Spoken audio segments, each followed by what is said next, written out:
Jela ka itemi. Oyo wo ka forever. Baru police aso ko ya ko na. Dai. Ekunle. Kan check here ba. Na ba bata tabi lo bata go. Na bia wo. Ya. Iyo. Iwoye. Mara na hotel ya ke e dai me. Onya mi juna ba mama na hotel. Na je kan check my brother here bata. Kan check in check na hotel. Iche ge na hotel ya ke ji do na bia ba ba. Okay, oh makara ande. But auto can say. Imala mo auto can say. Abodo ye wo lo makwani na bia ba. Oma. Auto can say. Okay. Good.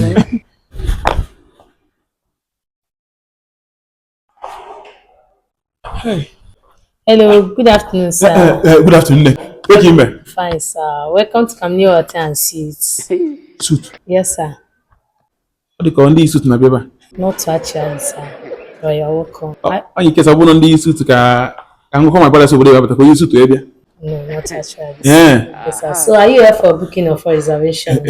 Booking. Okay. We have regular, we have executive, and we have suites. Suit again kwa. Yes, sir. Which one would you prefer? Can for suit. Why not? Porter, please can take you to the Oh yeah, quarter. Porter. Okay. Yes, sir. Quarter. I don't know okay. Funny. Hey.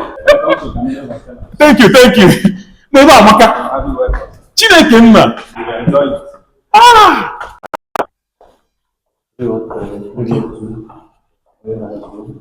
Hey, Jesus. Yes.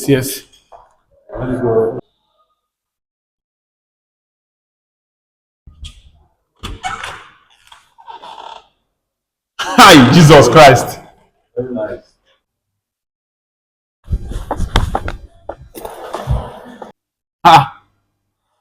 Other club here. You can't find club. Full air, you can go overtake flavor. If you don't have a ringo. Full air, you can go overtake. Whatever can I should know enough.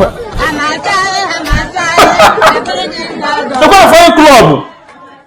Camilo Wage, you can enjoyment to open a hotel like because Camilo Wage, you can enjoyment to open a hotel.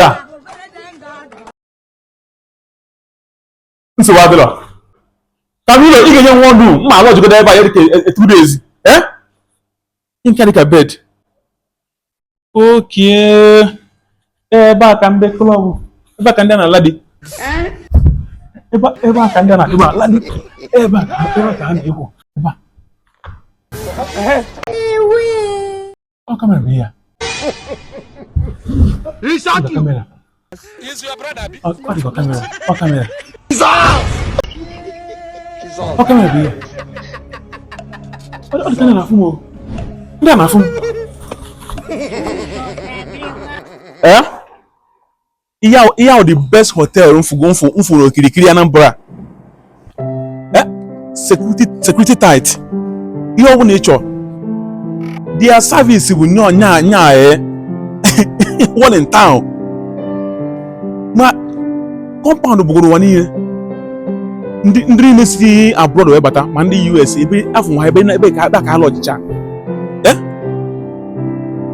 One family gi all hotel and suite. Ifuru mufa. Ma Chineke nna mu. Ebe na egwu no ebe na akpa ma snooker. Je if night club ha. Inwete night club ya agba n'aka. So what just you need to be careful. Mana chelekwa onko unye nchekwa gị. Ina nwekwa ori, ina nwekwa anwụrụ na enwe night club chegede gbe ma na bụ onye oringo. Imele ba kpọwa aka ani. Nwekwa anwụrụ responsibly. Have fun responsibly. Imekwa odi nke kamera afa gị. Ekwelo onwe you go. So, bia ga mma na ba chele gị until na bia. Okay. Ugo na okulu mu room on how many days? Ema akuzo mu 3 days nwoke m. Ị ga ugo. Ị ga wodi ka ị ga ugo. Ọ dị ka na-emezi ma ka ndị anyị bụ na US. Ajọ hụ nne. Mbebe golo labia. Bia. He's your brother.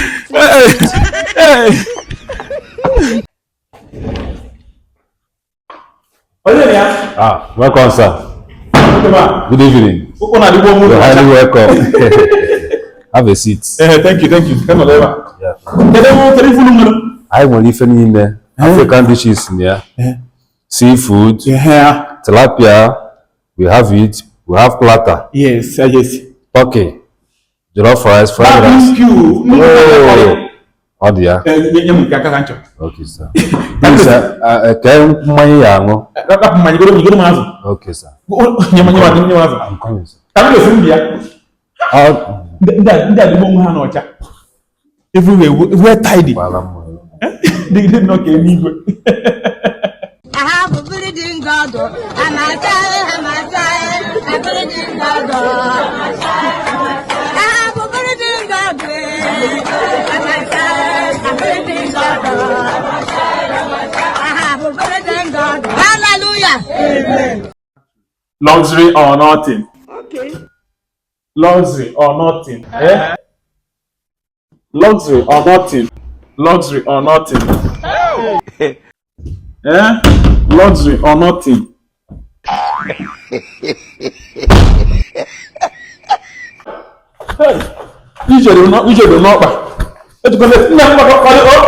Excuse me, sir. Can you wait for me, sir?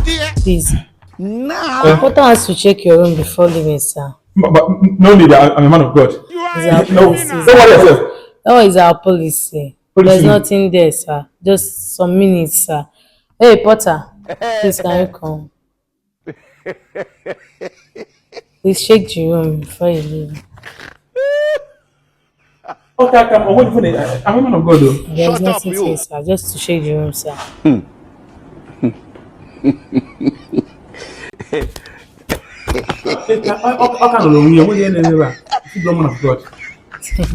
There's nothing there, sir.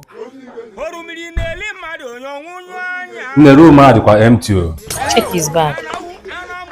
Don't be upset, sir. Let him say your word, sir. I need to see what you have there. There's a lot of things there. Now, Oga bukwa ngwongwo niile nọ na room a ihe atọrọ ya n'anya. Oga na-achọ ị na-ese eme ebe ọ bụla ijere lodge a ibusi ibe. Na glass cup anyị na-achọ mbọsị ahụ. Edison ọ bụrụ Oga na-abịa ebe a na-eresịrị glass cup. You have to allow the security immediately. Biko kpọgoro security ebe a biko. Kpọgoro security, kpọọ security.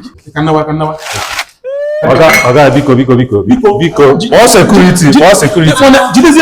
Go and call security. Go fast. Eche m n'oke si eme ụlọ taa na lee ihe niile dị na room ebe anyị park cha ya ebe a. Ebe ọ charity home. I metọrọ m ya na ya hotel. Biko ị ga-echeregodi. Kpọọ security now. Iboye. Man of God. Ndeta ebe isi bụ ebe a bịa izu ọrụ ebe a. Ebi na mgboge ebe ni.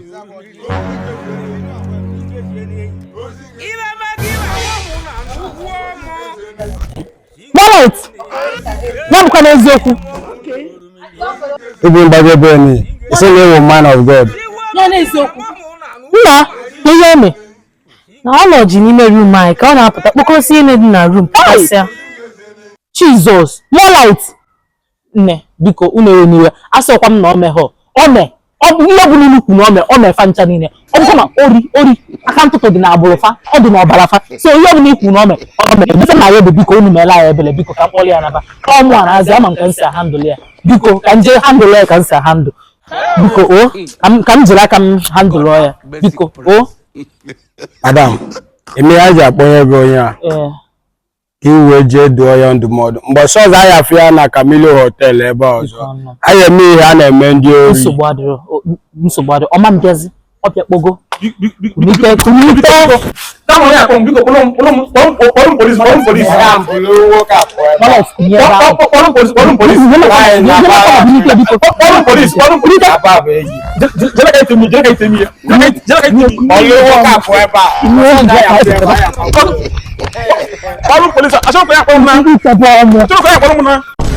Is your brother?